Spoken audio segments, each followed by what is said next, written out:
শুভ সকাল বন্ধুরা, ভারত মাতা কিচেনে তোমাদের সবাইকে স্বাগত জানাচ্ছি।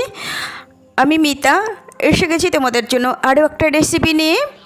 আজকে তোমাদের সাথে আমি শেয়ার করব আমি বাড়িতে কিভাবে খাস্তা এবং মিষ্টি এই লম্বুটা তৈরি করেছি। তো কী কী উপকরণ দিয়ে কিভাবে তৈরি করেছি চলো তোমাদের সাথে শেয়ার করি। প্রথম থেকে শেষ পর্যন্ত দেখার অনুরোধ রইল। তো আমি প্রথমে 1 বাটির মতো ময়দা নিয়ে নিয়েছি, তারপরে আমি হাফ বাটির মতো সুজি নিয়ে নিলাম।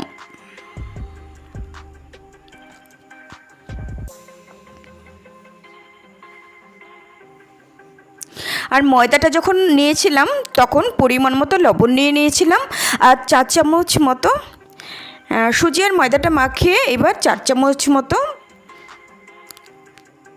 সাদা তেল দিয়ে দিলাম। এটা সাদা তেল বলতে এটা হচ্ছে রাইস বার্ন। তারপরে আমি গুঁড়ো করা কিছু চিনি দিয়ে দিলাম।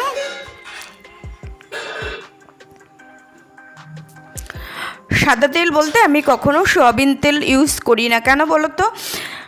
সয়াবিন তেল যাদের থাইরয়েড রয়েছে তাদের সয়াবিন তেল খাওয়া বারণ, তার জন্য আমি সয়াবিন তেলটা ইউজ করি না। সয়াবিন তেলটা ইউজ না করাটাই ভালো, বেশি এবং প্রতিদিন না খাওয়াটাই সেটা সবার জন্য মঙ্গল। তো অল্প অল্প জল দিয়ে আমি শক্ত করে মাখিয়ে নিয়েছি।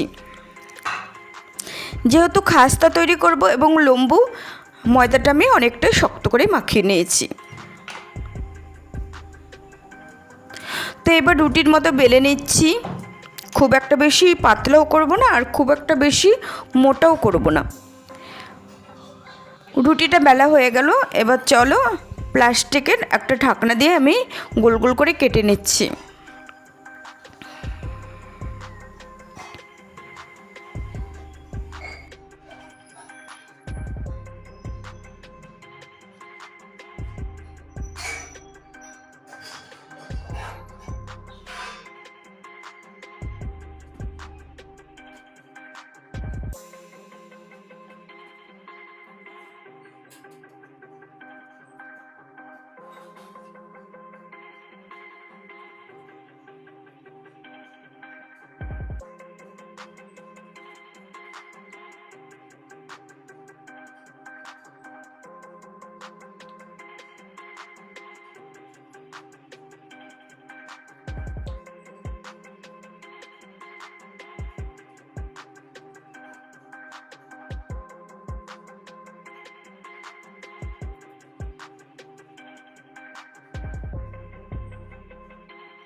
তো গোল গোল করে কেটে নিয়েছি সবগুলো, আর কড়াইতে আমি তেল দিয়ে দিয়েছি। তেলটা গরমও হয়ে গেছে, এবার চলো ঝটপট ভেজে নিই।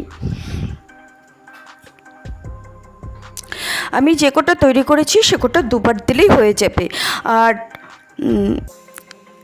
খাস্তার রেসিপি ভাজতে গেলে, ফ্রাই করতে গেলে সবসময় হালকা আঁচে একটু টাইম নিয়ে ভাজতে হয়, না হলে বেশি আঁচে ভাজতে গেলে দুটো পিঠ তাড়াতাড়ি ভাজা হয়ে যাবে কিন্তু ভেতরটা ভালো ভাজা হবে না এবং খাস্তা হবে না। তার জন্য একটু টাইম নিয়ে অল্প আঁচে ভাজতে হয়। আর বন্ধুরা, তোমাদের একটা কথা বলে রাখি, আমি এইসব ফ্রাইড রেসিপিগুলো যেগুলো করি আমি সেগুলোতে বেকিং সোডা বা বেকিং পাউডার ইউজ করি না। কেন বলো তো?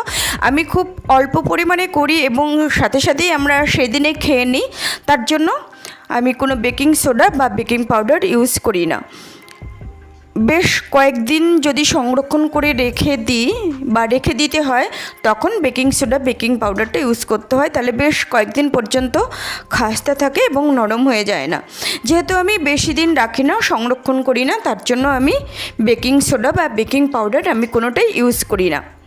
আর তাছাড়া নিজেরা ঘরে তৈরি করে কোনো জিনিস খাবো, তাতে যদি কেমিক্যাল দিয়ে তৈরি করতে হয় তাহলে আর কষ্ট করে কেন তৈরি করব, তাই না? তাহলে তো বাজার থেকে কিনে এনেই খেতে পারি। তার জন্য আমি কখনোই কেমিক্যাল খুব একটা বেশি ইউজ করি না। কখনো কখনো কোনো রেসিপিতে করতে হয়। তো যাই হোক বন্ধুরা, তোমাদের সাথে গল্প করতে করতে অলরেডি আমার লম্বুটা ভাজাও হয়ে গেছে। তো কেমন লাগলো তোমাদের আজকের এই হাতে তৈরি, বাড়িতে তৈরি লম্বু রেসিপিটা? তোমরা আমাকে অবশ্যই কমেন্টস করে জানিও। যদি ভালো লাগে দেখে একটা লাইক করে দিও, বন্ধুদের সাথে শেয়ার করো। আর যদি তোমাদের ভালো লাগে তাহলে তোমরা ট্রাই করো। যারা নতুন দেখলে, তোমাদের ভালো লাগলে তোমরা আমার সাথে বন্ধু হয়ে থেকো। দেখা হবে নেক্সট রেসিপিতে। সবাই খুব ভালো থেকো। টাটা।